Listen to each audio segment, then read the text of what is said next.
بسم اللہ الرحمن الرحیم۔ السلام علیکم۔ اچھی ویڈیوز اور اسلامک واقعات کے لیے ہمارے چینل کو لازمی طور پر سبسکرائب کر دیں۔ عربوں کے ایک مشہور بت کا نام لات تھا۔ طائف کا سب سے بڑا قبیلہ ثقیف اس کا متولی تھا۔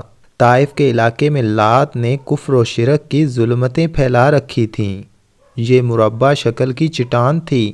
لوگوں کا عقیدہ تھا کہ لات دیوی مرنے کے بعد اس چٹان میں داخل ہو گئی ہے، چنانچہ اس چٹان پر ایک مکان بنا دیا گیا۔ لوگ دور دور سے خیر و برکت کے حصول کے لیے یہاں آتے تھے۔ اپنی اولاد کے نام بھی اس بت کے نام پر رکھتے تھے۔ یہ بت طائف شہر کے وسط میں نصب تھا۔ 9 ہجری میں ثقیف کا وفد مدینہ طیبہ میں حاضر ہوا۔ اللہ کے رسول صلی اللہ علیہ وآلہ وسلم نے حکم دیا کہ ان کے لیے مسجد کے ایک گوشے میں خیمہ لگوا دیا جائے تاکہ یہ قرآن سنیں اور صحابہ اکرام رضی اللہ تعالی عنہما کو نماز پڑھتے دیکھ سکیں۔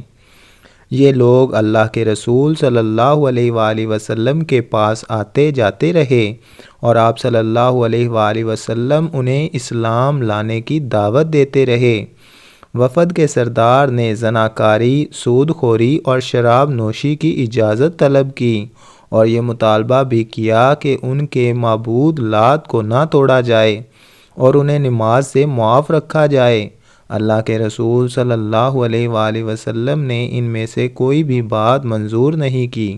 آخر انہوں نے اپنے آپ کو اللہ کے رسول صلی اللہ علیہ وآلہ وسلم کے حوالے کرتے ہوئے اسلام قبول کر لیا، البتہ یہ شرط لگائی کہ لات کو ڈھانے کا انتظام اللہ کے رسول صلی اللہ علیہ وآلہ وسلم خود کریں گے۔ ثقیف اسے اپنے ہاتھوں سے ہرگز نہ ڈھائیں گے۔ اللہ کے رسول صلی اللہ علیہ وآلہ وسلم نے ان کی یہ شرط قبول فرما لی اور خالد بن ولید رضی اللہ تعالیٰ عنہ کی قیادت میں چند صحابہ کو طائف بھجوایا کہ وہ لات کے بت کو پاش کر دیں۔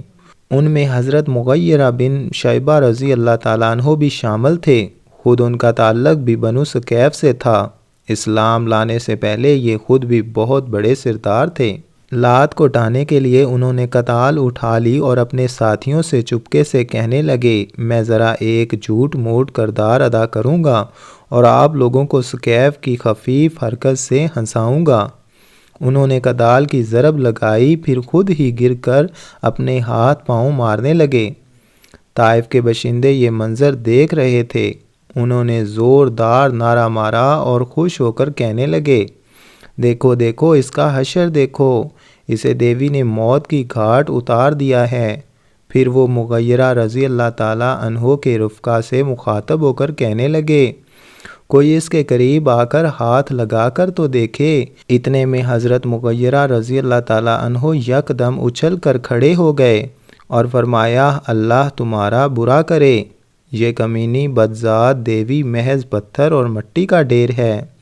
اللہ تعالیٰ سے عافیت طلب کرو اور اس کی عبادت کرو۔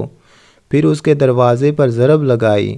اس کو ریزہ ریزہ کرنے کے بعد اس کی دیواروں پر چڑھ گئے۔ آپ رضی اللہ تعالیٰ عنہ کے ساتھ آپ کے دوسرے ساتھی بھی شامل ہو گئے اور اس دیوی کی اینٹ سے اینٹ بجا دی، یہاں تک کہ اس کو پیوند خاک کر دیا۔ اس بت کا مجاور کہنے لگا، اگر آپ لوگ اس کی بنیاد کھودیں گے تو یہ غضبناک ہو کر آپ کو زمین میں دھنسا دے گا۔ حضرت مغیرہ رضی اللہ تعالیٰ عنہ نے حضرت خالد رضی اللہ تعالیٰ عنہ سے عرض کیا، مجھے اجازت دیں، میں اس کی بنیاد بھی کھود ڈالوں گا۔ انہوں نے اس بات میں سر ہلایا تو حضرت مغیرہ رضی اللہ تعالیٰ عنہ نے اس کی بنیاد کھود کر مٹی باہر نکال دی، اس کا گارا بنا دیا، اس کا زیور اور لباس نکال لیا۔ ثقیف کے لوگ یہ منظر دیکھ کر ہکے بکے رہ گئے۔ حضرت خالد رضی اللہ تعالیٰ عنہ زیور اور لباس لے کر اپنے ساتھیوں کے ساتھ مدینہ طیبہ واپس آئے۔ اللہ کے رسول صلی اللہ علیہ وآلہ وسلم نے یہ سب کچھ اسی دن تقسیم فرما دیا اور اللہ کی طرف سے اپنے نبی کی نصرت اور دین کے اعزاز پر اس خالق و مالک کی حمد و ثنا کی۔ سبحان اللہ۔ ایسی مزید اسلامک ویڈیوز اور اسلامک واقعات کے لیے ہمارے چینل کو لازمی طور پر سبسکرائب کر دیں، اور اگر آپ کو یہ ہماری ویڈیو اچھی لگی ہے تو اس کو لائک کرنا ہرگز مت بھولیے گا۔